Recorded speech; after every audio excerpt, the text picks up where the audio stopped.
ناظرین، حضور صلی اللہ علیہ وآلہ وسلم کا فرمان ہے کہ آخری زمانے میں جھوٹے دجال لوگ ہوں گے،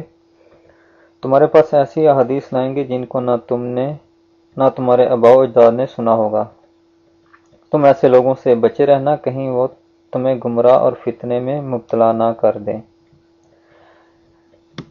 تو یہ حدیث ہم دکھا رہے ہیں ریفرنس کے ساتھ، حوالے کے ساتھ، نمبر کے ساتھ۔ تو ناظرین، یہ وہی لوگ ہیں، یہ مرزئی اور قادیانی، جو کسی حوالے کے بغیر یہ ساری باتیں کرتے ہیں، اور بغیر حوالے کے اور بغیر ثبوت کے غلط حدیث پڑھ کے لوگوں کو گمراہ کر رہے ہیں، اپنی طرف سے من گھڑت حدیث بنا کر پیش کرتے ہیں۔ اور جو لوگ ان کی باتیں سنتے ہیں ان کو شاید اپنا ایمان پیارا نہیں ہے، یا وہ اللہ کے غضب سے بے خبر ہیں۔ یہ قادیانی اور مرزئی لوگ اللہ اور اس کے رسول کے دشمن ہیں۔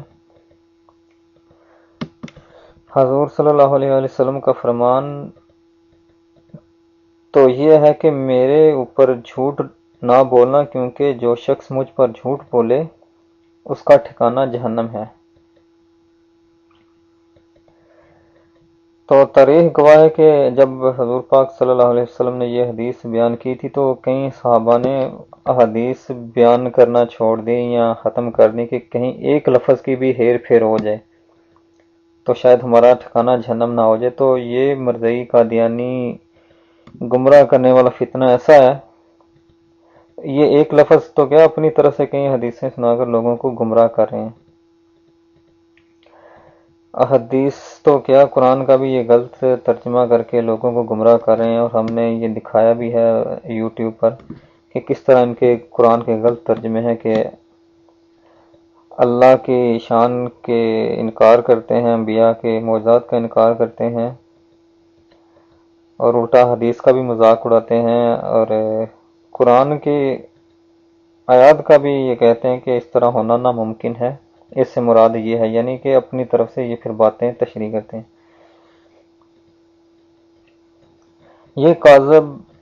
لوگ احادیث کا حوالہ یا نمبر وغیرہ اس لیے بھی شاید بیان نہیں کرتے کہ ان کی چوری، دجل، فریب پکڑا جائے اگر اصل حدیث یہ بیان کریں، اس لیے یہ جھوٹی حدیث پڑھتے ہیں یا کہتے ہیں۔ کیونکہ اکثر حدیث میں ہے کہ 30 جھوٹے دجال آئیں گے جو نبوت کا دعویٰ کریں گے، حالانکہ حضور صلی اللہ علیہ وسلم نے فرمایا کہ میں آخری نبی ہوں۔ تو ہم یہ حدیث دکھاتے بھی ہیں حوالے کے ساتھ، نمبر کے ساتھ، سب کچھ۔ ان کی طرف سے کوئی جھوٹی حدیث بیان نہیں کر رہے، اگر جس میں ایمان کی تھوڑی سی رمق باقی ہے وہ جو حق کی تلاش کرنا چاہتا ہے وہ دیکھ بھی سکتا ہے۔ تو یہ لوگ ایسی نئی باتیں لوگوں کو بیان کر کے گمراہ کرتے ہیں، یا لوگوں میں انتشار پیدا کرتے ہیں، الجھاؤ پیدا کرتے ہیں، جس کا کہیں بھی کوئی وجود نہیں ہوتا۔ تو ہم ان سے یہ پوچھتے ہیں کہ اللہ تعالیٰ نے کہاں فرمایا ہے کہ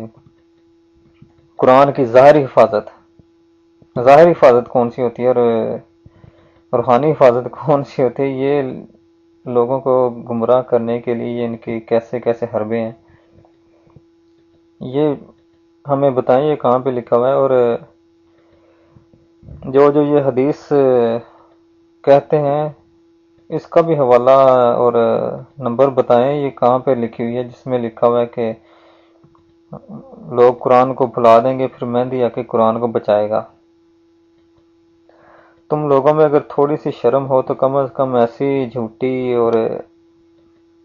باتیں بولنے سے بہتر ہے کہ تم جھوٹے مرزا کی باتیں کرو اور قرآن حدیث کو غلط سنا کر لوگوں کو گمراہ مت کرو۔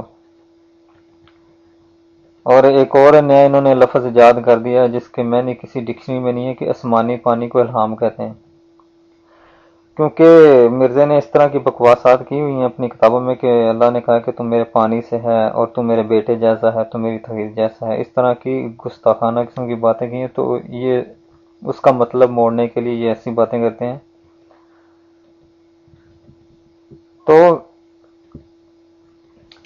ہم نے تو کئی دفعہ یہ بھی بتایا کہ مرزا کی جو یہ اس کی روحانی کتابیں بک اس نے لکھی ہوئی ہے جو اصل میں شیطانی خزائن ہے، کہیں اس کے جھوٹ پکڑے گئے ہیں، اور